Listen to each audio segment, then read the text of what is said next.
नमस्ते बच्चों, कैसे हैं आप लोग। आज के परिसर अध्ययन के वीडियो में आप सभी का स्वागत है।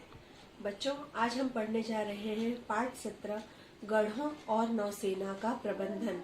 गढ़ अर्थात किले और नौसेना अर्थात समुद्री मार्ग से युद्ध करने वाली सेना। तो शिवाजी महाराज ने गढ़ों का और नौसेना का किस प्रकार से प्रबंधन किया, किस प्रकार से नियोजन किया और स्वराज्य के कामकाज में उनका किस प्रकार से उपयोग किया, वो हम इस पाठ में पढ़ने जा रहे हैं। तो आइए देखते हैं गढ़ों और नौसेना का प्रबंधन। पाठ 17 गढ़ों और नौसेना का प्रबंधन। शिवाजी महाराज ने अनेक शत्रुओं पर विजय पाकर स्वराज्य की स्थापना की थी। ये तो हम सभी लोग जानते हैं। युद्ध हो अथवा राज्य का प्रशासन, शिवाजी महाराज का प्रबंधन कौशल सभी क्षेत्रों में हमें दिखाई देता है। इस पाठ में हम शिवाजी महाराज के प्रबंधन कौशल की जानकारी प्राप्त करेंगे। तो बच्चों, सबसे पहले हमें ये समझना होगा कि प्रबंधन कौशल किसे कहते हैं। तो निश्चित लक्ष्य प्राप्त करने के लिए स्वीकारे हुए कार्य को अनुशासनबद्ध पद्धति से करना प्रबंधन कौशल कहलाता है। अर्थात जो कार्य हमें साध्य करना है, उस कार्य को करने के लिए एक व्यवस्थित नियोजन तैयार करना, उसे ही प्रबंधन कौशल कहते हैं।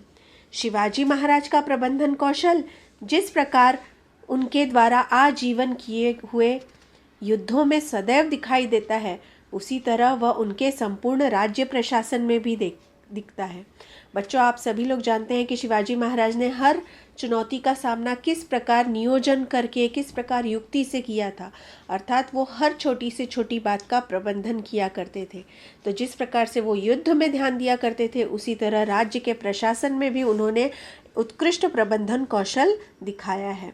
इसके कुछ उदाहरण इस प्रकार हैं।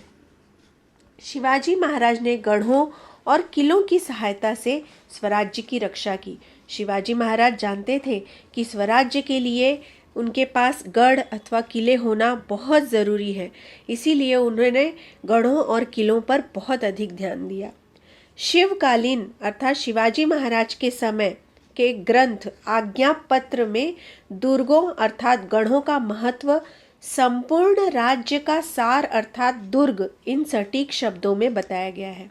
इसका अर्थ यह है कि उस ग्रंथ में, आज्ञा पत्र नामक ग्रंथ में, किलों और दुर्गों को बहुत ही महत्वपूर्ण बताया गया है और उनके बारे में कहा गया है कि संपूर्ण राज्य अगर किसी पर निर्भर करता है तो वह दुर्ग या गढ़ों पर ही निर्भर करता है। शिवाजी महाराज अपनी युवावस्था में, उसके पहले माना जाता है कि शिवाजी महाराज के छोटे बेटे छत्रपति राजाराम महाराज की आज्ञा से रामचंद्र पंत अमात्य ने आज्ञा पत्र नामक ग्रंथ लिखा। इस ग्रंथ में शिवाजी महाराज की राजनीति का स्पष्ट प्रतिबिंब हमें दिखाई देता है। शिवाजी महाराज अपनी युवावस्था में सह्याद्री पर्वत श्रेणियों में घूम चुके थे। सह्याद्री पर्वत की गोद में बने गढ़ दुर्गों को उन्होंने कई बार निहारा था, उन सबका कई बार निरीक्षण किया था। स्वराज्य के संरक्षण में गढ़ों का महत्व है, यह बात उनके समझ में आ गई थी। शिवाजी महाराज ने वन दुर्ग, गिरि दुर्ग और जल दुर्ग जैसे विभिन्न प्रकार के गढ़ों का निर्माण कराया था। वन दुर्ग अर्थात जंगल में जो किले होते हैं, जंगल में रहने वाले किले, जंगल में बनाए गए किले। गिरि दुर्ग अर्थात पर्वत पर बनाए गए किले अर्थात पहाड़ी किले, और जल दुर्ग अर्थात समुद्र में या पानी में बनाए हुए किले।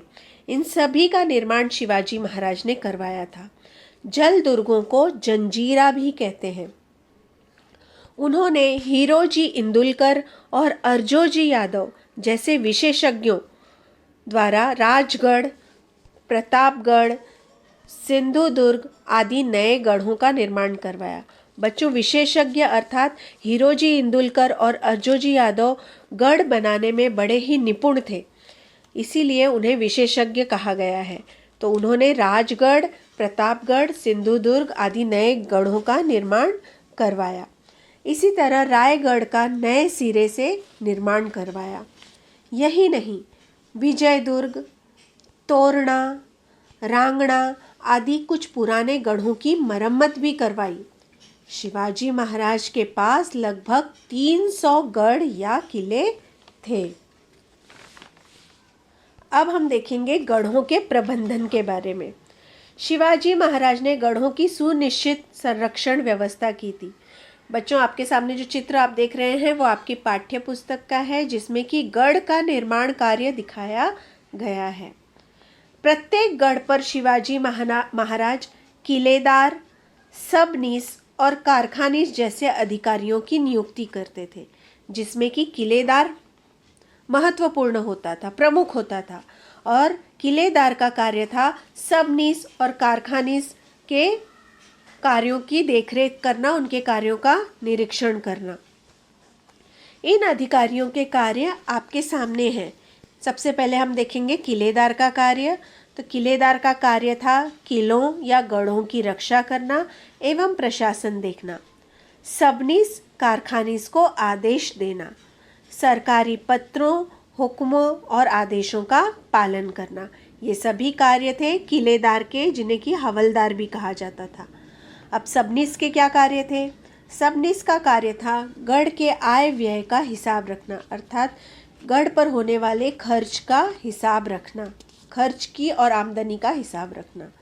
गढ़ पर और गढ़ के नीचे रहने वाली प्रजा से कर वसूल करना और पत्र व्यवहार करना, ये सभी कार्य सबनीस के थे। कारखानीस के क्या कार्य थे?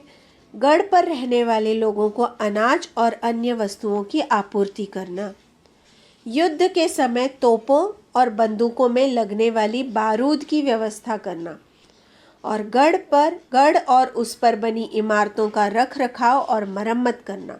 ये सभी कार्य थे कारखानीस के। तो इस प्रकार के अधिकारियों की नियुक्ति शिवाजी महाराज ने किले पर की थी, गढ़ों पर की थी, जिसके कारण गढ़ का सारा कार्य कामकाज बहुत ही सुव्यवस्थित रूप से हुआ करता था। अब हम देखेंगे तोपों और बारूदों के बारे में।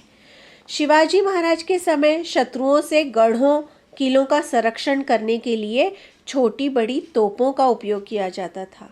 ये तोपें किलों के परकोटों और बुर्जों पर रखी जाती थी, जैसा कि आप चित्र में देख रहे हैं। पुरंदर और भीमगढ़ जैसे कुछ गढ़ों पर तोप निर्माण करने के कारखाने भी थे। लोहा, पीतल, तांबा आदि धातुओं से तोपें बनाई जाती थीं। जैसे कि आप चित्र में देख रहे हैं, लोहे से बनी हुई तोप हमें दिखाई दे रही है। तो लेकिन बच्चों, आप लोग जानते हैं कि लोहे में जंग लग जाता है, तो शिवाजी महाराज ने उसकी भी व्यवस्था कर रखी थी। बरसात के दिनों में गढ़ों पर रखी तोपों में जंग न लगे, इसलिए उन पर मोम का लेप लगाया जाता था। मोम का लेप लगाने से बारिश का पानी फिसलकर गिर जाता था, जिससे कि तोपें खराब नहीं होती थी और उनमें जंग नहीं लगता था। इसीलिए तोपों पर मोम का लेप लगाया जाता था। शत्रुओं पर चोट अथवा आघात करने के लिए तोपों में लोहे, पत्थर और कुलुफ के गोलों जैसे, जिसमें कि शीशे के छर्रे होते हैं, उनका उपयोग किया जाता था। इन तोपों को चलाने के लिए स्फोटक बारूद का उपयोग किया जाता था। बच्चों, आज के वीडियो में हमने देखा कि शिवाजी महाराज ने किस प्रकार से गढ़ों का निर्माण करवाया, किस प्रकार से उस पर सुरक्षा व्यवस्था रखी, किस प्रकार के अधिकारी नियुक्त किए। इन सब बातों की जानकारी हमने आज के वीडियो में देखी। इसके आगे का पाठ हम अगले वीडियो में देखेंगे। आज के वीडियो पर आधारित मैं आपको गृह कार्य दूंगी, जिसे आप अपनी कॉपी में लिखिए। और हाँ, अपना बहुत ज्यादा ध्यान रखिए, मास्क और सैनिटाइजर का इस्तेमाल करिए, 2 गज दूरी का पालन करिए। नमस्ते।